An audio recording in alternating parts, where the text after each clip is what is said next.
often does with people like you coming back around the turn, and here's Tom in my inbox. I'm like, oh my God, Yeah. hi. All right. So we got to take a brief sponsor break. When we come back, you've got some great giveaway for folks, and I'm sure you have some tips from the time you've been in business for our entrepreneurial audience. And then we're going to try to see what a typical day looks like for you and how you stay motivated. So folks, I'm down on my hands and knees begging you to check out a webinar or pass it on to someone who could use it. It has to do with higher education. And if you're considering getting retrained because you hate what you're doing or you want a better life for yourself and your family, or if you have kids, nephews, nieces, or neighbors who are wondering if they should burn up hundreds of thousands of dollars and then end up broke with mountains of debt and no marketable skills, well, maybe you just got to watch this webinar. I mean, you got nothing to lose.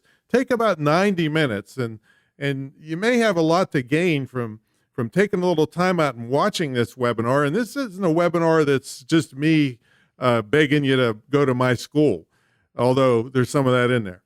But it's a bunch of high-level education people ragging on the current state of higher education, how the costs are going through the roof, the marketable skills. I mean, people are getting MBAs and competing for jobs at Starbucks, you know, so really will open your eyes to what's going on in the higher education level and give you some alternatives. So check it out at screwthecommute.com.